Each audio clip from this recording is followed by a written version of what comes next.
I love it. I love it. Thanks everybody for being here with us today. Matt is one of my favorite people in this space. We go actually way back, and that's one of the things that we're going to be talking about today. It is such a privilege to be here with you today, Matt. Happy to be here too. Thank you, Belle. So before Now Media even launched, I had the privilege of having you on the show, and we talked about who you were and why you were here and what motivated you, the why behind Matt and Medved, right? Yeah. Talk to us a little bit about that. Yeah, look, so, coming from the legacy media world, I was at Billboard for 6 years, founded Billboard Dance, the dance electronic brand there, built that into kind of the leader in that space, ran Spin Magazine as editor-in-chief, exited with the sale of that in 2020, and was running content at Modern Luxury, the lifestyle publisher, when Belle, the DJ producer, a good friend of mine, and music NFT advocate, pulled me down the NFT rabbit hole. And the reason why it really resonated for me is that I got to see firsthand just how broken Web 2 media is.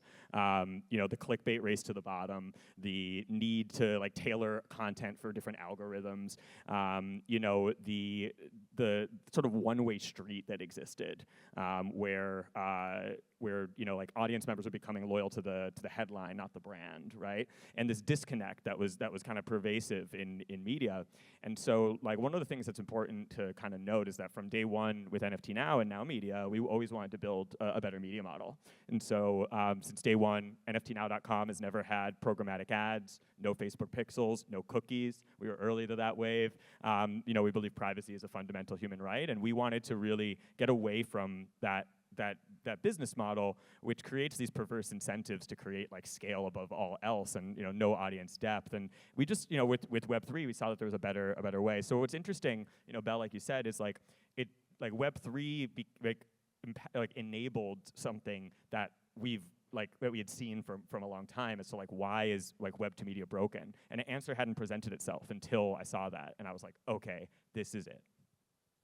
So speaking on that vein, you talk a lot about authentication in media and the importance of a person being able to read something and knowing who's behind it and making sure that that person actually wrote it, is behind it, in a very verifiable type of way.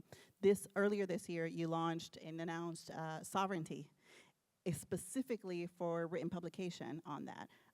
And has everything to do with authentication. I'd love for you to expand on what that is and how does it benefit publishers? 100%. Well, first shout out to our tech team. Aaron, I see Brett in the audience there, Director of Blockchain Technology. He's done incredible work on Sovereignty. So shout out to the team for all of that. It's been amazing.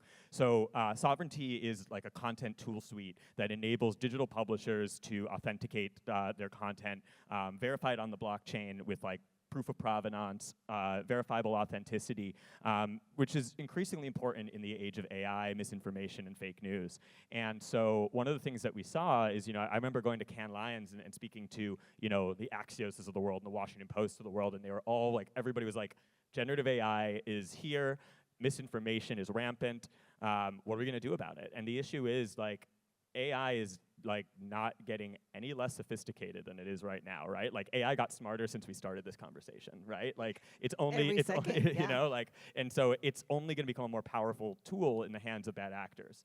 And we've seen these examples of misinformation moving markets. We were talking about this example of there was a tweet of an AI-generated explosion at the Pentagon that came from an account purporting to be Bloomberg Terminal. They had the gold check and everything on X, and it took 500 billion off the S&P 500 until the markets realized that it was fake, and that's just the beginning, right? Also, when it comes to bad actors, we saw the crypto site Blockworks got attacked by scammers a few months back, where they cloned the website, created a whole fake version of it, and had a phishing link in a fake story about a Uniswap exploit. And so, this starts in the crypto space because it's the bleeding edge, but they're going to start coming for the mainstream, press as well. And we were how do we, what can we solve? You can fake a website, you can fake a story, you can fake these things, you can fake a social media account, but the one thing you can't fake is this article being minted from the official wallet of the publication that it claims to be from. And so that's what Sovereignty does, is it now enables digital publishers to authenticate their content on the blockchain in 3 clicks or less, You'll see if you go to any article on NFTNow.com, you'll see the sovereignty verified badge, verified on chain at the top of it, as well as links to the Base scan, which is like Etherscan for Base, because we're deployed on Base, the L2 incubated by Coinbase. You can see the on the IPFS, the fully authenticated article, and then you can go to OpenSea and see the actual NFT as well. And so, yeah, we believe that this is going to be an indisputable industry standard going forward. Just like you know, prior to the Elon era, at least at X, you'd go to look for the verified badge to be like, this is like, okay, I got the badge, boom, I know that this is coming from the source, from it's real. Same thing with sovereignty, it's that badge, it's like, okay, I know that this has been published by the outlet, the publication that is claiming to be from, and in this form.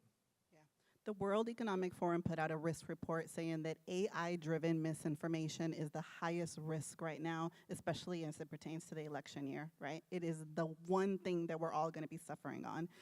So I think that you're like exactly right on point. I want to ask you, why launch it on Base?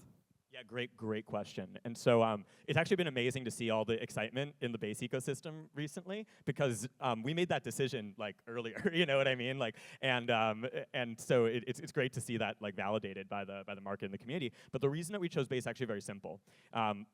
Our target clients for sovereignty are digital publishers, legacy digital publishers, right? Helping media companies get into Web3, right? We're not necessarily with sovereignty, that side, we're not necessarily going after the individual creators, you know, like that. It's about bringing in, you know, the media, like digital publishers. And so a lot of these digital publishers, remember, like, you know, they have risk-averse legal teams. They have, you know, they're very like slow to embrace change. They need to like feel comfortable, and so I think it was really important for us to work with, you know, an L2 that is, you know, incubated by Coinbase, which is, you know, the largest publicly traded crypto company, fully compliant from a regulatory standpoint in the US. Basically, like, you know, in order to get these like, you know, legacy newsrooms on board, they need to feel really comfortable with the tech we're using and the partners we're using. And so Base made a lot of sense for those reasons, because, you know, like, especially from that compliance element.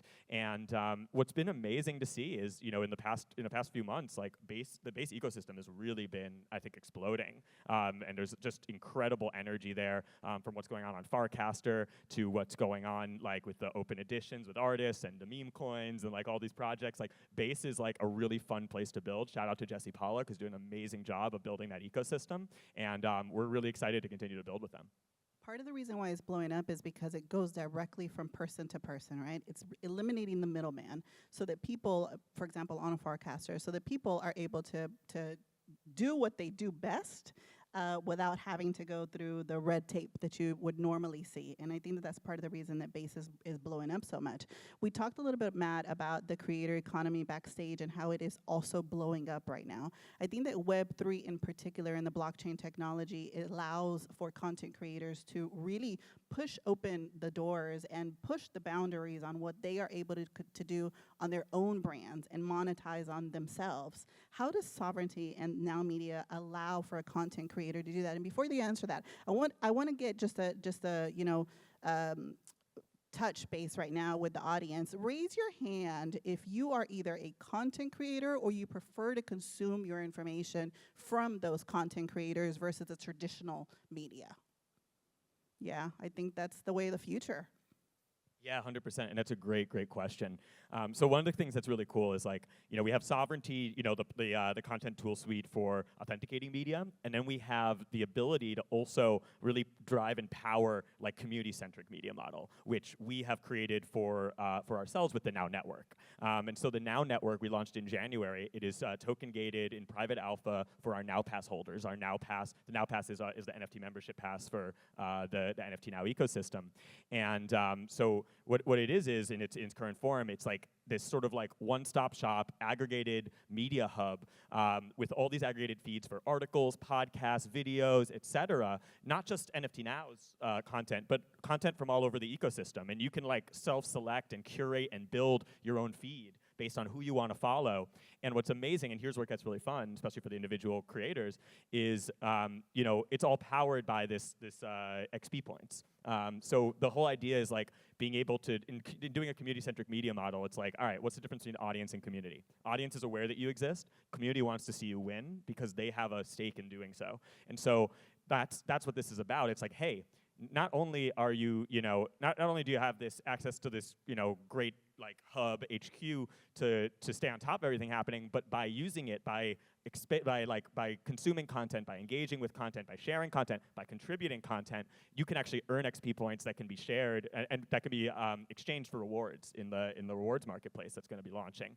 And so what that does is it actually like really empowers our community to be co-creators in the stories being told. And so we are encouraged, we're building out a whole contributor network for content creators, whether it's writers, whether it's like video, vloggers, like doing videos, whether it's space hosts. I mean, you're in our community and you host the Not Financial Advice Space every week, which is awesome, awesome to see. And there's been so many examples of people in our community, like Lord Punk, who stepped up on editorial, has been written a lot of great stuff for us. We're constantly publishing things that have been written by the community. And so that's what we're really transitioning towards, is understanding that like the NFT Now platform can be an amazing launching pad and an amazing place for individual content creators to gain exposure, to reach new audiences, and for us to also be able to like incentivize them to be a part of everything that we're doing, So I'm really excited for the future of that.